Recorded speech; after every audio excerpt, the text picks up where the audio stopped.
All right, let's go ahead and get started.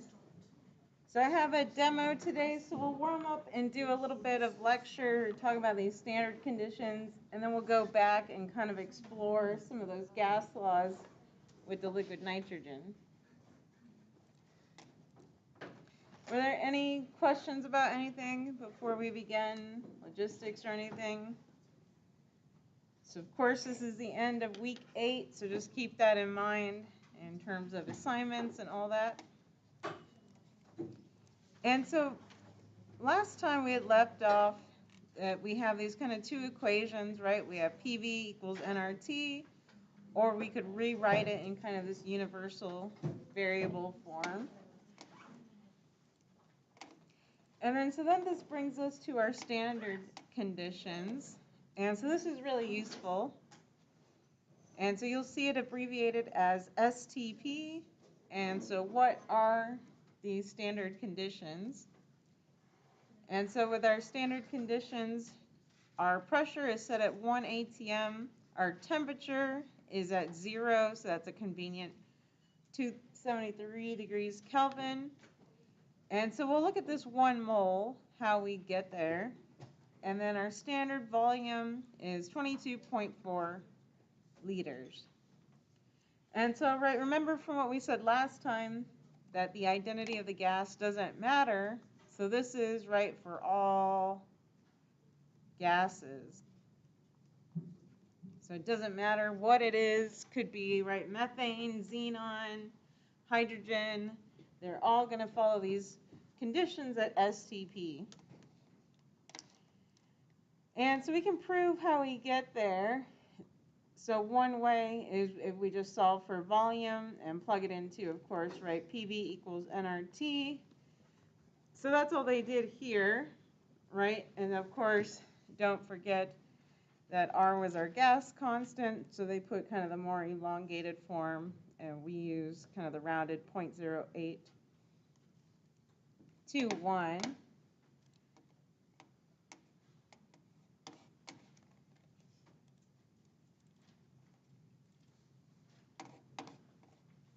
And so if we plug this in, again, just following their numbers, so 1 mole for STP times our constant times our temperature, so 273, and then divided by 1. And so that gives us, right, the 22.4 liters. And so that's super key. And so now they really want to emphasize this fact. And so this is also useful in certain problems and certain conversions. It makes it a lot faster. And so all we're saying is, so right at STP, we have 1 mole of gas at STP is, of course, our molar volume, which is equal to 6.022 times 10 to the 23rd molecules. And right, so recall that's just Avogadro's number.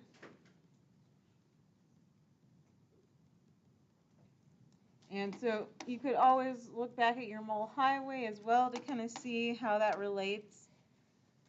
If we're talking about moles to molecules.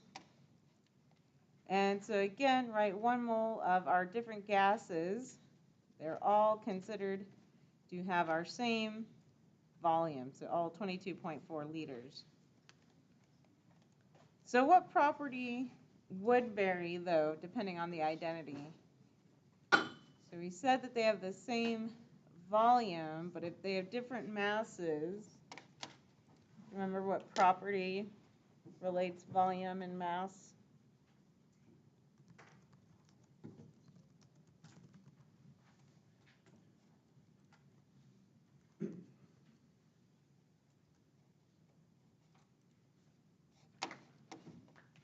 What do we remember? This was like probably first week, second week.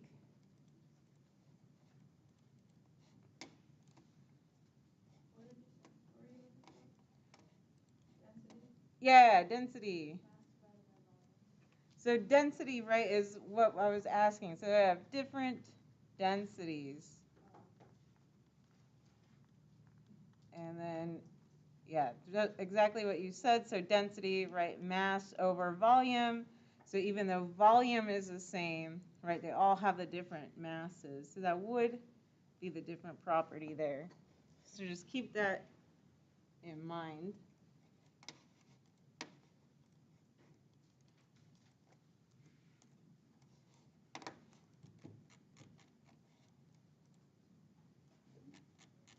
All right, we'll probably do the demo after this boring stuff. You break it up. And so then more math stuff. So now we have Dalton's law. And so all this is saying is the total pressure of the gas mixture is the sum of the partial pressures. And so again, particle size does not matter, and we assume no interactions. And so then we have our partial pressure. And so basically, right, we have this. So of course, just our total pressure is all our components added together. And then we'll look at this. So it says the partial pressure of a gas can be calculated. And this makes it sound a little complicated, but we'll go through an example. And so it's just saying we can find the fraction of a mixture.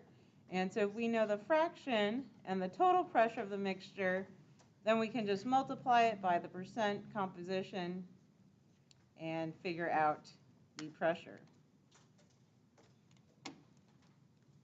And so let's look at an example. And this is just showing you kind of the derivation and why it holds true.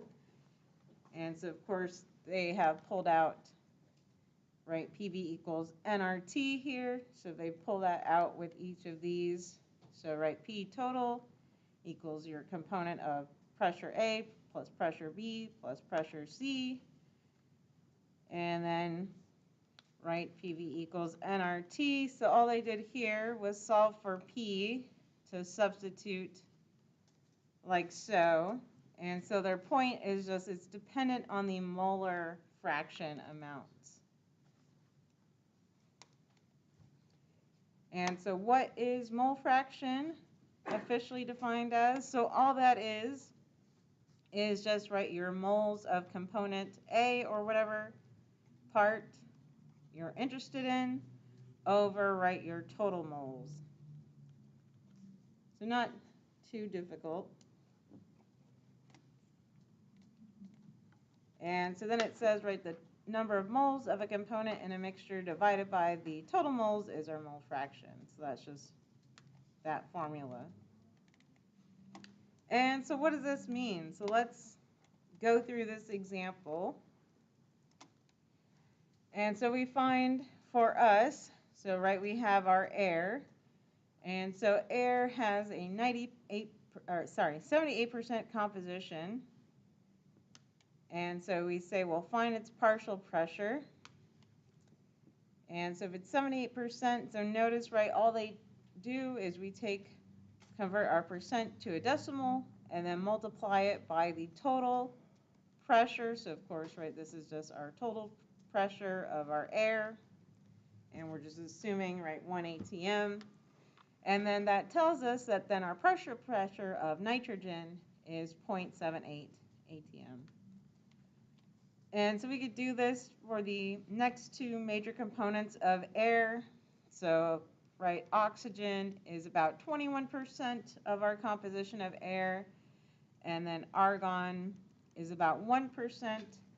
And of course, again, converting those percentages back to the decimal gives us this information there.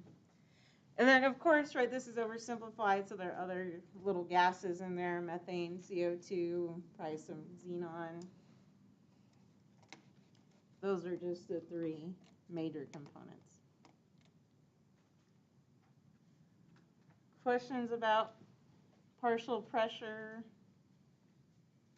So let's go back and do a demo. And so let's go back and look at our gas laws, if I can find the one I'm looking for. And so, right, we were looking at kind of Charles's law and what happens. And so we have this relationship of volume versus temperature.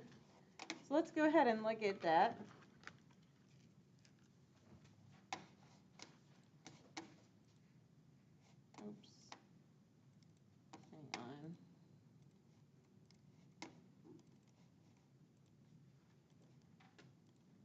fixing my camera.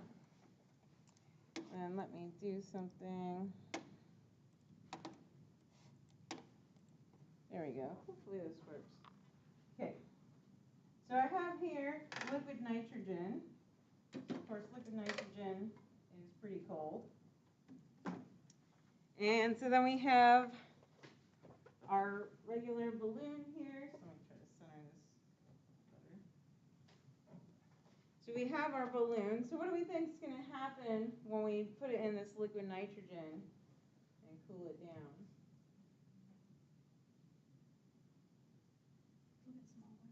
Yeah, so it should get smaller. And so let's do that. So right now we're cooling all those molecules that were inside the balloon. Come on.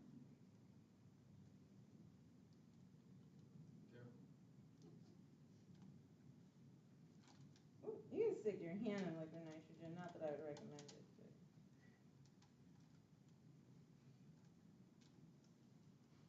All right, I think it's, so got really small, and of course, right, we take it back out, and it re-inflates there. So we could repeat that, but right, so that's Charles's law. Oops. In action.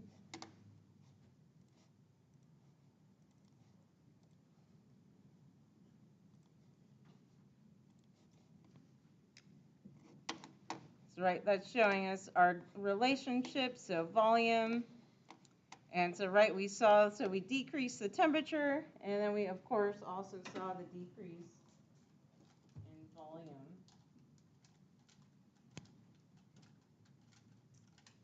So this is a pretty small scale.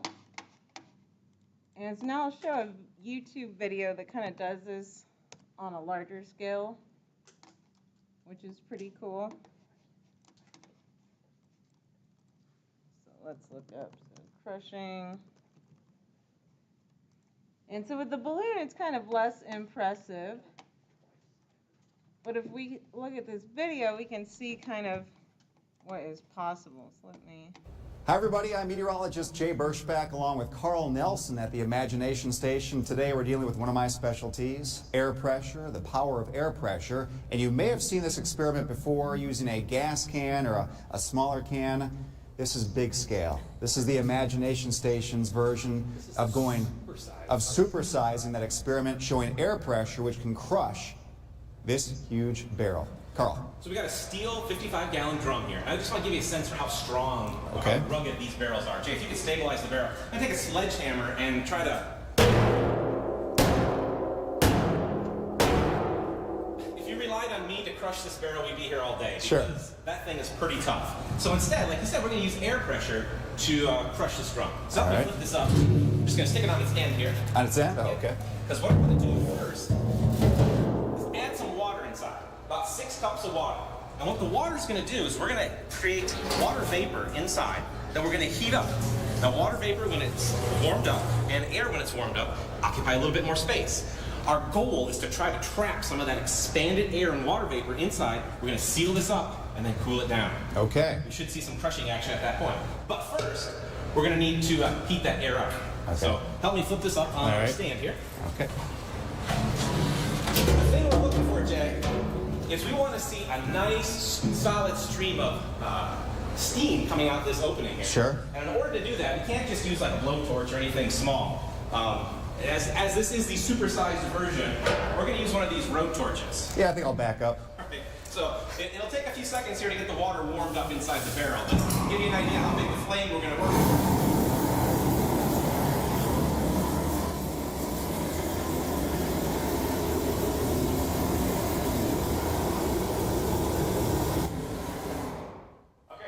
See, there's a good sort of jet of steam shooting out, but we're going to try to capture that. Okay. By putting the plug back in. We're going to wrench it down tight because we don't want any of that warm, expanded air to escape. But the key now, Jay, is wheel over that tray of ice. We're going to cool this baby down really quick. All right, so take a note, right? So why did they bother to heat it up extra? So what are they trying to take advantage of? change more like drastic between the Yeah. two phases of it, because when it's heated, it'll be more expanded. And so if you're occupying the exact same amount of space but more expanded, then when you go to cool it down, it'll shrink even more. Exactly, and you could even relate that back to moles, right? So they're trying to use less moles to take up all that space in the steam, but then of course, right, if we have less moles because it's in our gaseous form, then yes, we should have a more dramatic effect. So let's see that. In a tray of ice. Hold on. I'm going to just spin it around. Let's get through. Now, the first thing we should hear are a couple of the ends of the drums popping in. There we go. A couple of the ends going in. There's the other end. There we go. Give it a second. So what we're seeing is air pressure literally crush. 14.7 pounds per square inch of normal atmospheric pressure are now pushing down on this drum. And because that water vapor inside and that warm air inside There it has goes.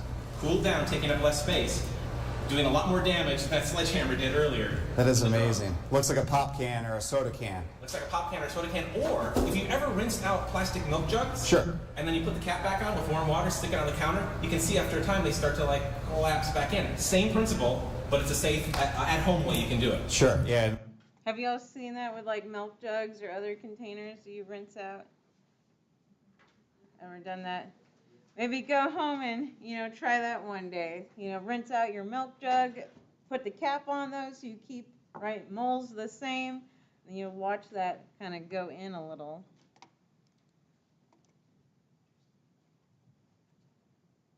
Right, that's probably a good place for it. Right, so we saw the same thing with the imagination station on the big scale as we're witnessing, right, on our small scale. So, of course, they had a much more dramatic effect with the 55-gallon drum, but still something, right, to keep in mind of, because the same thing is going on, right, thinking back to our balloon. So, of course, it's inflated, right, going against our atmospheric pressure. So, of course, right, atmosphere is still beating down on our balloon, and it's, of course, beating back, inflated, and then obviously, right, once we cool it, then, of course, we see how the atmosphere, again, crushes it down. And so, right, it's unable to withstand the force of the atmosphere as the gas inside is cooled.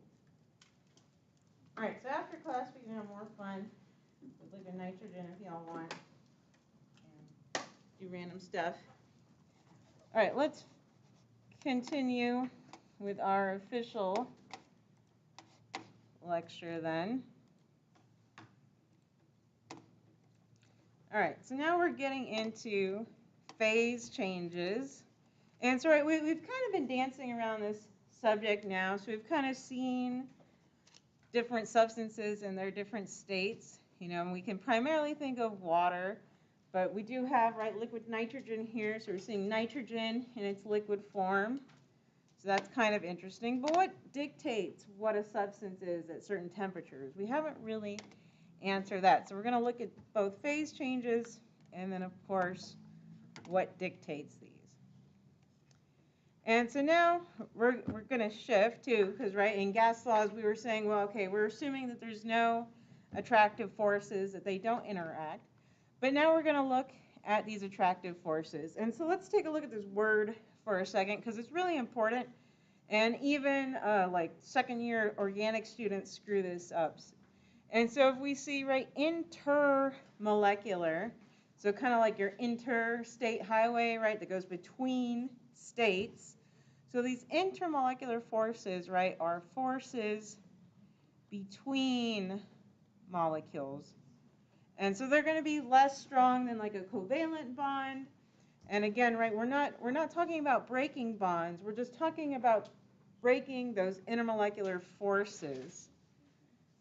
And so let's add, so that means intramolecular forces, those would be forces within a molecule. So that would be, right, your covalent bond or ionic. So just watch for that language. And so again, that would be where we put the covalent bond or ionic. So those are what holds a compound together. All right, so now we're looking again at these intermolecular forces.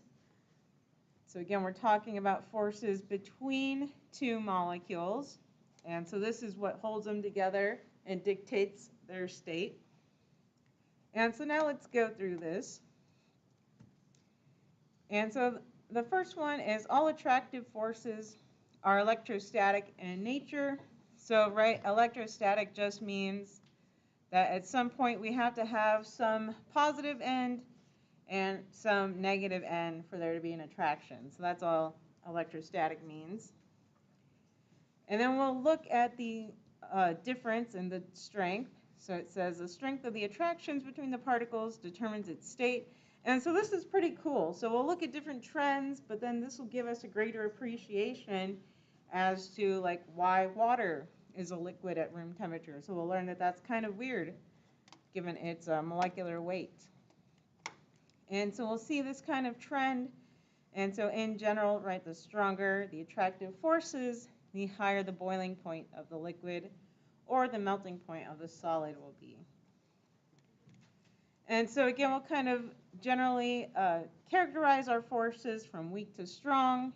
And again, it depends on the kind of particles. So we'll again look at that together. And so as we'll see, right, the stronger the attractions, the more energy it takes to separate them. So that'll be related to the phase change. So how much energy does it take to go from a solid to a liquid, liquid to a gas? And so again, right, boiling a liquid requires that you add enough energy to overcome all attractions. And again, we're not breaking bonds. So we're going to be looking at, water, for instance, and how it's attracted. And so, right, there's going to be some sort of intermolecular force that we'll define in just a second that is broken. So intermolecular force there. So breaking this attraction, again with the water to itself, that is what allows it to go into the gas phase.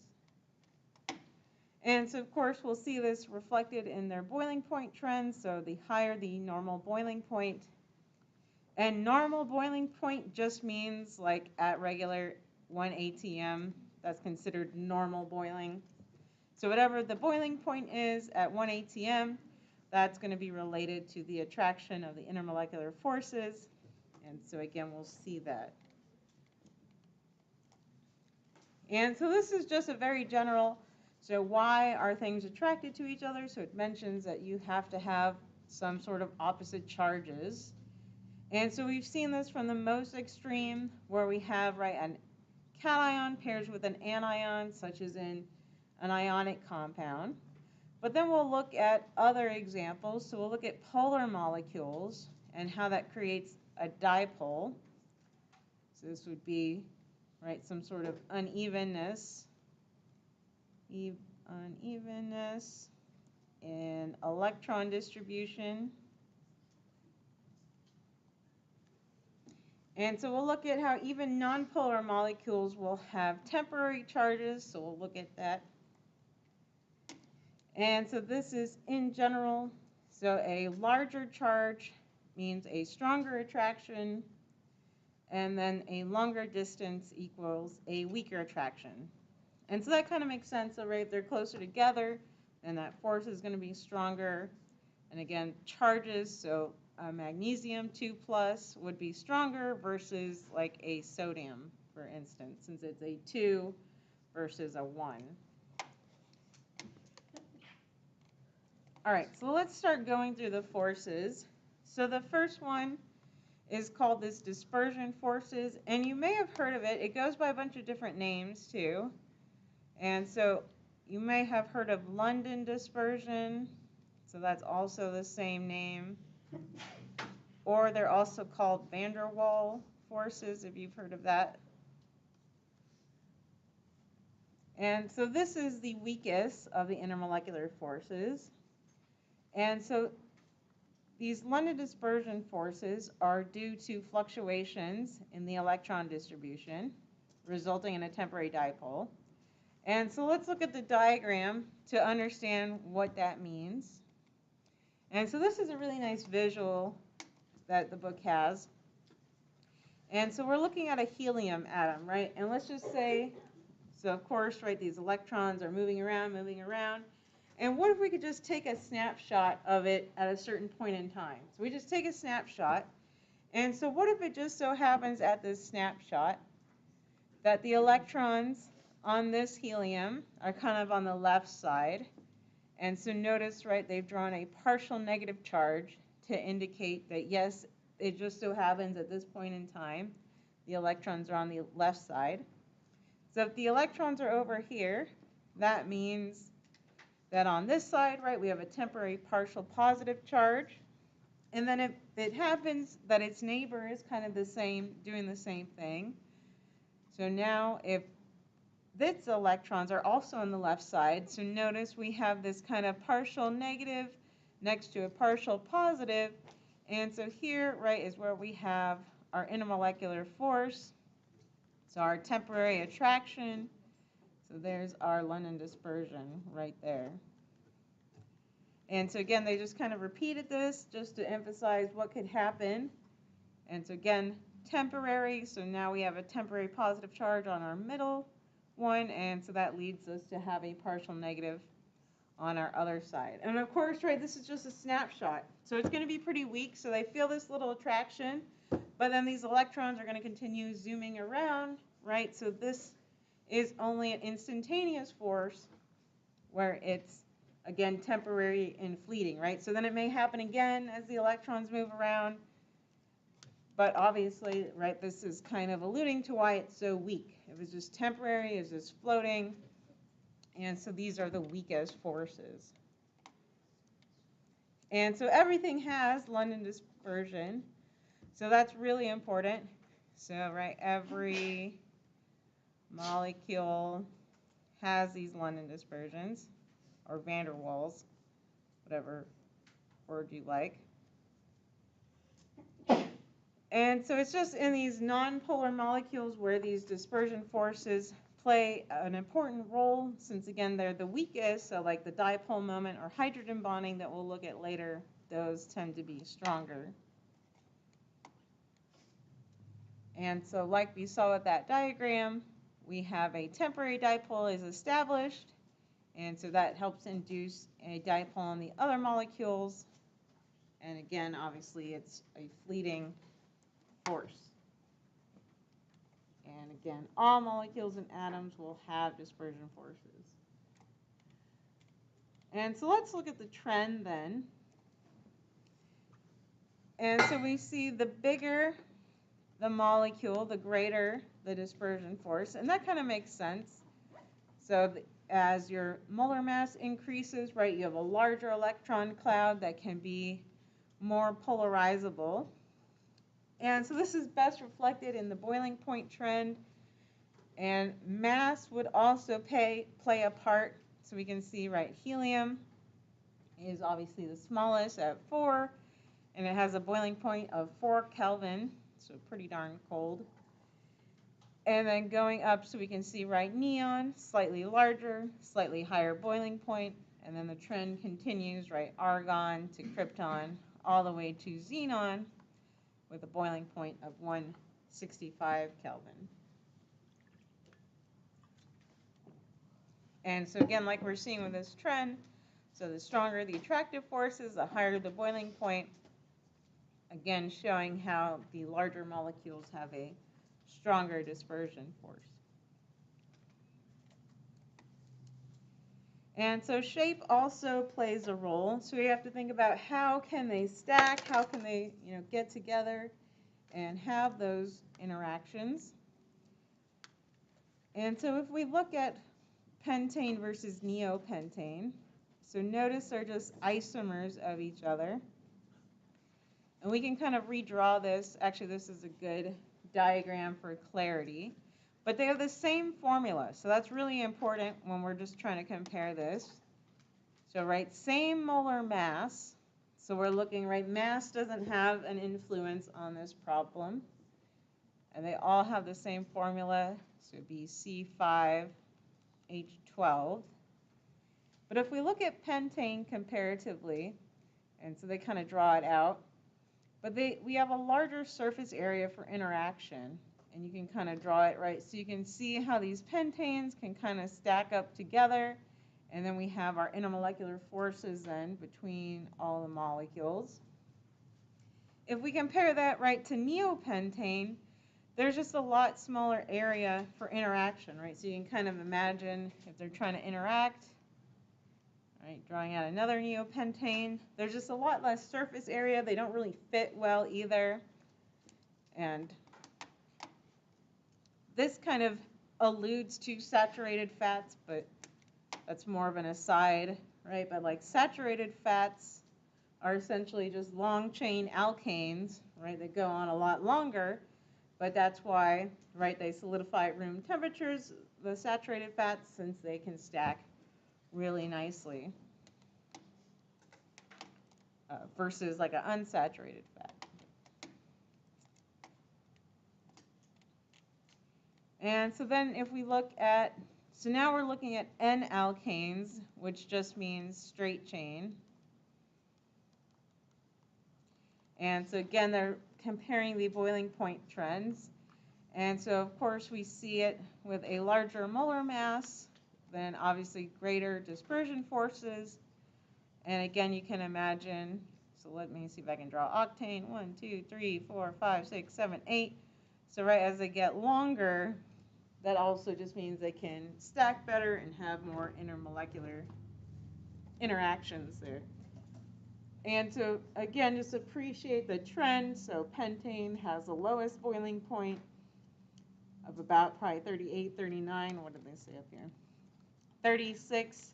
So pentane is pretty volatile, relatively speaking.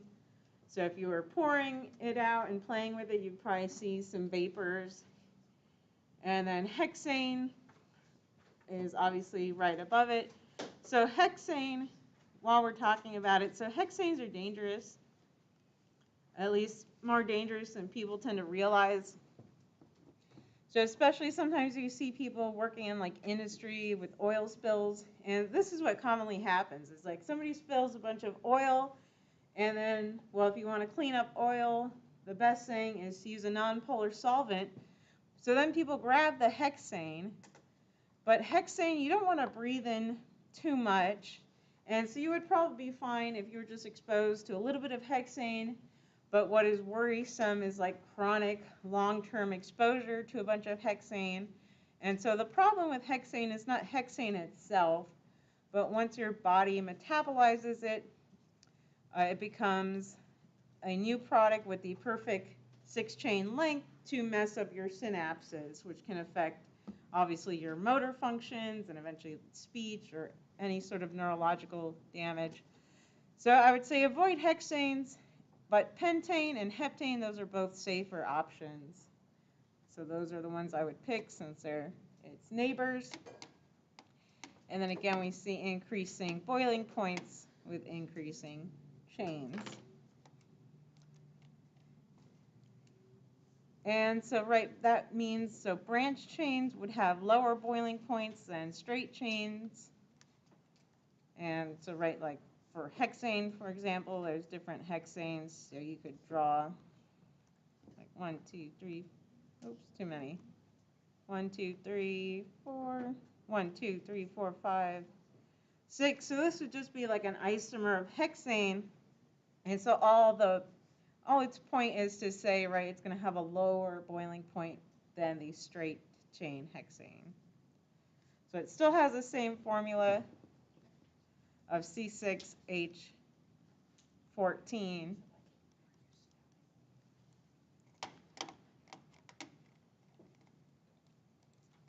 All right, so let's look at other intermolecular forces. So the next one on the list is this dipole-dipole interaction. And so now it's interaction between polar molecules. So, right, we can think back to our polar molecules. So how do we establish if something was polar or not? What do we remember?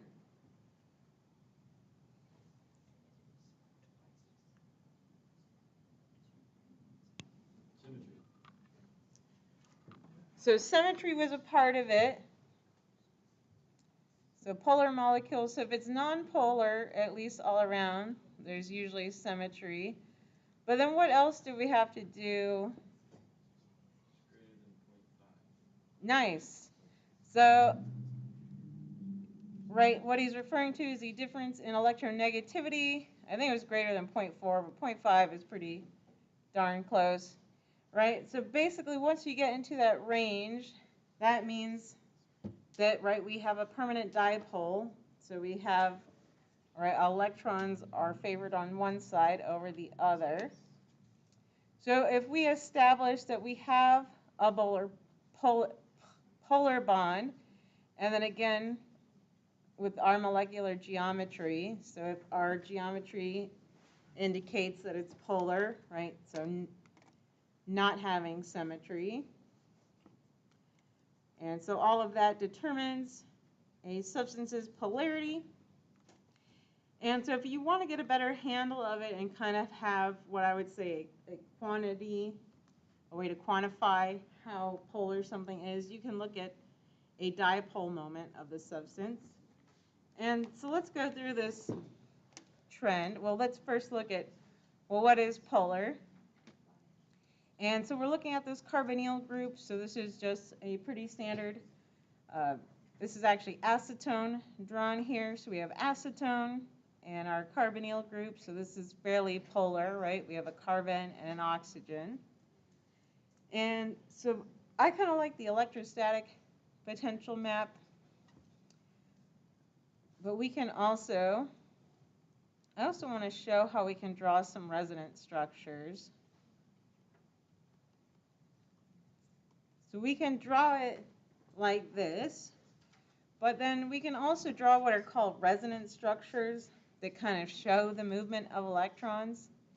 And so with this resonance structure, all you do is we're not breaking any connectivity, but where there's a double bond, we could draw a different structure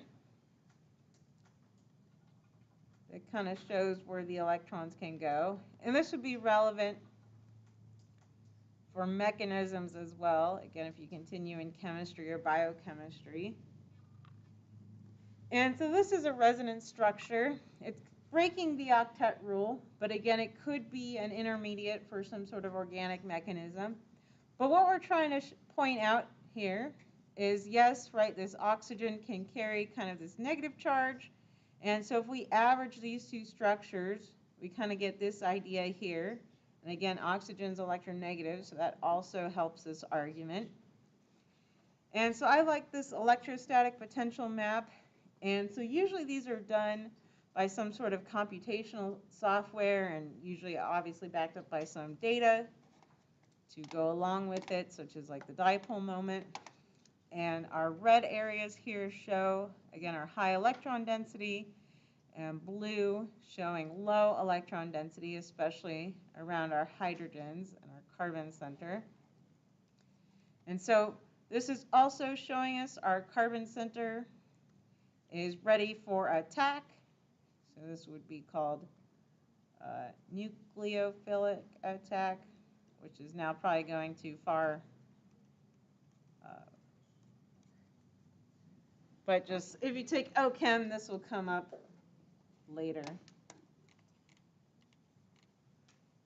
And so let's look at this comparison. And so this is good because it gives us an idea of the relative strengths of our van der Waals versus our dipole. And so if we're looking at ethane, so right, nonpolar molecule, and so it only has van der Waals, or London dispersion, again, whatever name you like better. And so if we look at this, so right, weak van der Waals forces, we see that reflected in the boiling point and the melting point, -88, -172, so crazy low. Then if we compare that to formaldehyde, and right, formaldehyde makes a good comparison because again, our molecular weight isn't causing too much of a factor. They're both about the same. And so again, the difference is mainly from their difference in intermolecular forces. So of course, formaldehyde does have dipole-dipole interactions. And so we can see, right, that raises its boiling point to -20 and a melting point of -92. So that's kind of powerful. So that's pretty fascinating, right? And we're starting to get a small understanding of why substances are the state that they're in at certain temperatures or at, room temperature.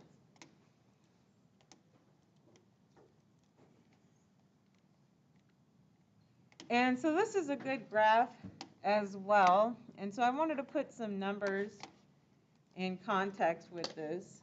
And let's see if Wikipedia lets me down or not.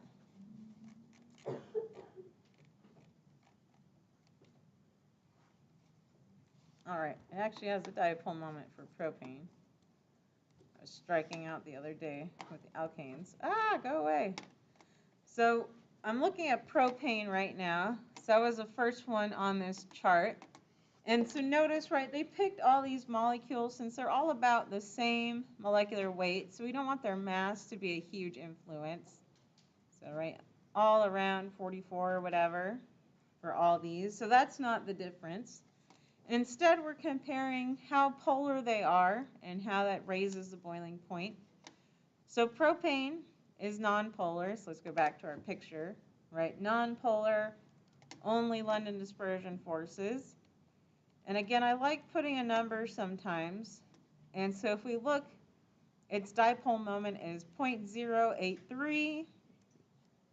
And so that's pretty low. Again, we'll get a sense of what other ones are. And so, right, we can see it has, relatively speaking, the lowest boiling point out of all these compounds. So around 230 Kelvin-ish. And so now let's look at dimethyl ether.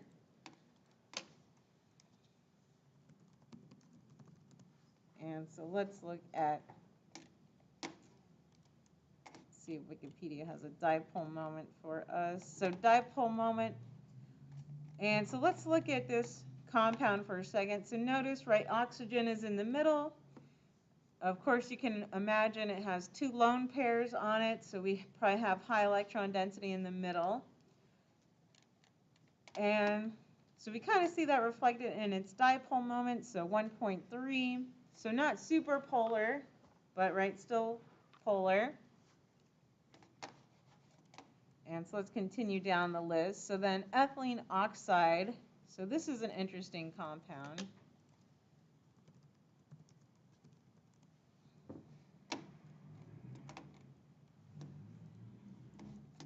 And so notice ethylene oxide has this ring. So it's actually a closed ring versus the ether. And so with that, it gives it a little bit higher of a dipole moment, so more structured. So this is more like a triangle shape versus kind of the gentler ether geometry. And so that has a dipole moment of 1.94. And again, increasing, slightly higher boiling point. So now we're at like 275. And then if we look at the last two, so acetaldehyde, if I can spell.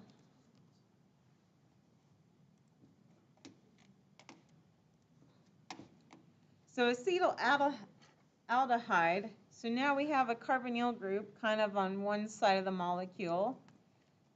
So it kind of gives it more polarity. Again, it's on this one side. And we see that, again, reflected in our dipole moment. So now we're going up to 2.7. So still increasing. And then now let's look at the last one, acetonitrile. Oh, that's not how you spell it. Good thing. And so, right, acetonitrile, so now this is even more polar. And so now you're looking at this structure, thinking about nitrogen. It would have two lone pairs on it. I'll draw out acetonitrile. It's right, very linear structure. So that carbon triple bonded to that nitrogen, nitrogen with those lone pairs. And of course, you can see from this electrostatic potential map, that red area showing where those electrons are. And so let's look at the dipole moment, just to, again, quantify this. And so again, this one has the highest dipole moment of all those that we've compared at 3.92.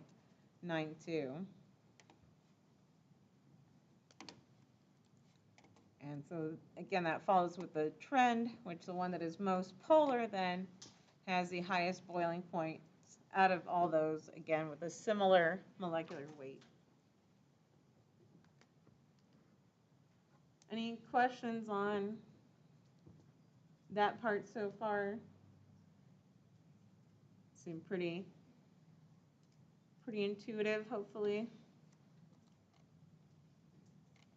And so now let's look at the next force.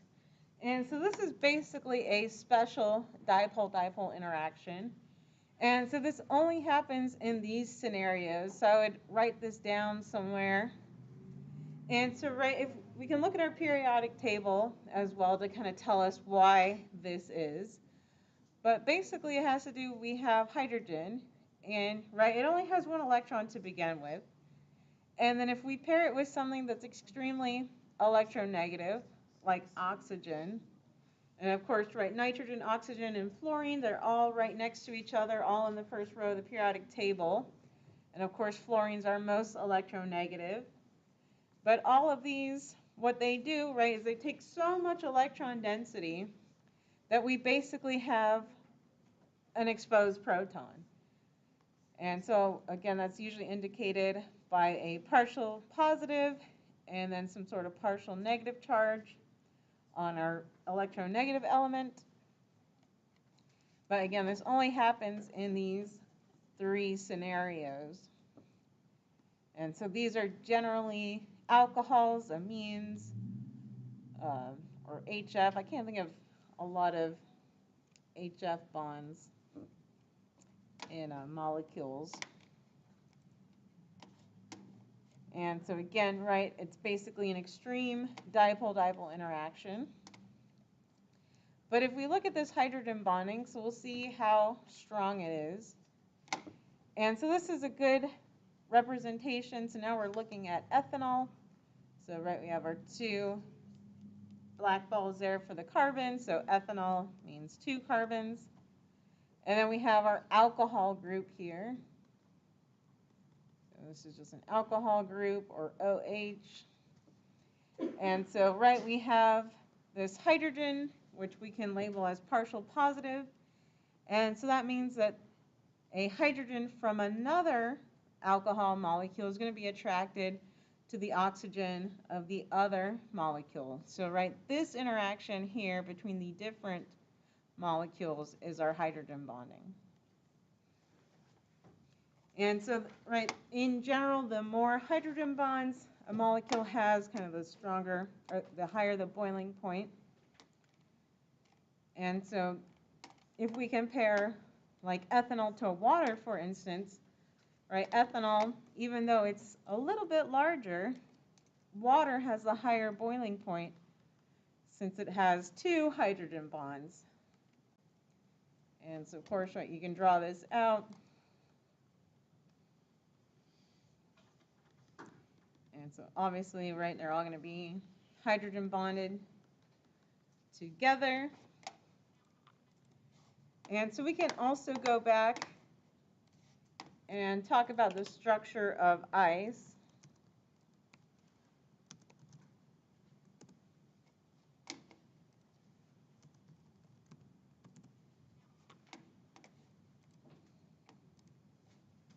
And so we said, well, ice is one of those weird substances that is less dense than the liquid.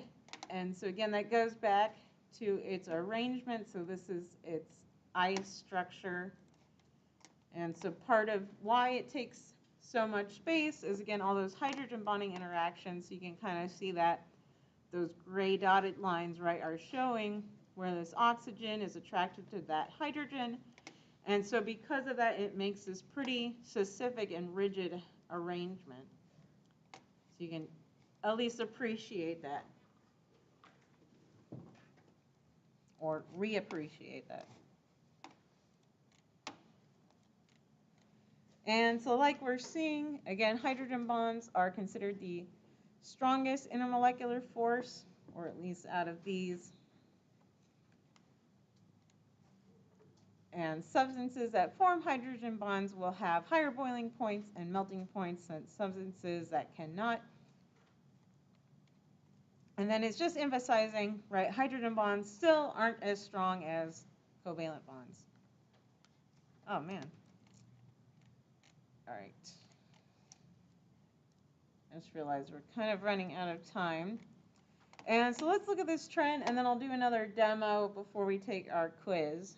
And so looking at these boiling points, and so we're looking at all these XH complexes, so right, methane, silicon tetrahydride, germanium tetrahydride.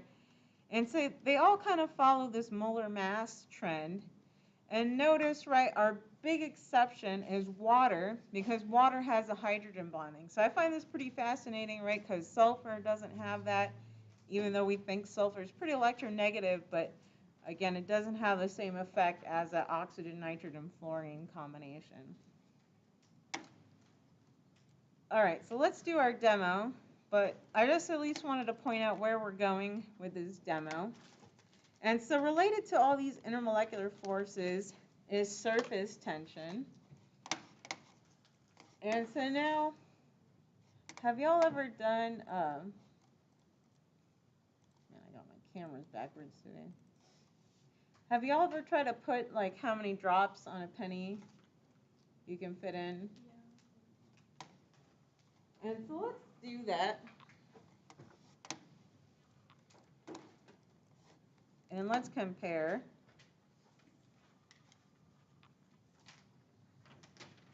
Get out of the way. Let's see. Have to adjust my camera a little. See how well.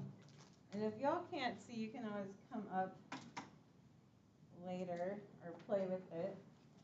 So we'll have our penny. Oh, where's my penny? Give them a fair shot. And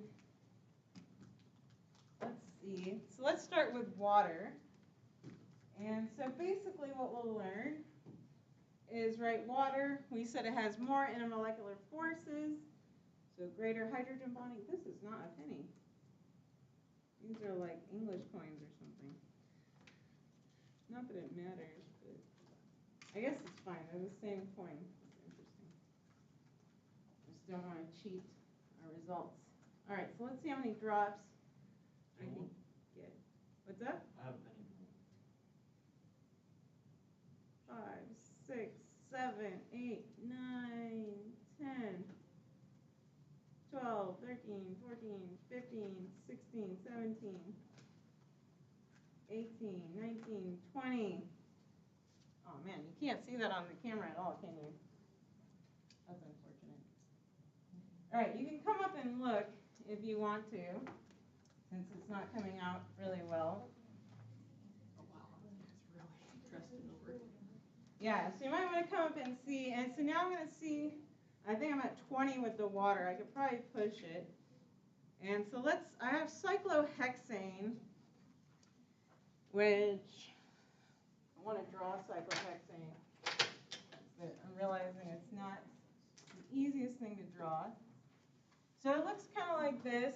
So it has 6 carbons on it, but it's still mainly nonpolar. Now let's see, 1, 2, 3, 4, 5, 6, 7, 8, 9. It's kind of running over. All right, so I made it to maybe 8 was questionable. And so I'll stop it here, but you can come up to the front and take a look. So you can see that cyclohexane, you did not form that bubble. And you can see the wet spot that's forming. Oh, you can actually see that on the camera. So the wet spot's forming from the cyclohexane, right, spilling over my whatever coin this is. I'm still trying to figure out. It looks like Queen Elizabeth or something. Versus, so I could keep going with the water, it looks like. So I was at 20, and I could keep going. Now it looks pretty full. So I'll stop it there. And so definitely take a look in our 10-minute break so you can compare the difference. And so we'll continue on Monday looking at surface tension and kind of going through that, but at least you get a taste of how well, right, our hydrogen obviously is bonding to itself with the hydrogen bonding versus the cyclohexane where it has weaker intermolecular forces, so it can't beat up like the water does. All right, so we'll stop lecture there. And again, definitely take a look at the front. I'm going to try to see if I can get a last shot for anyone trying to review this. But yeah, take a look at it.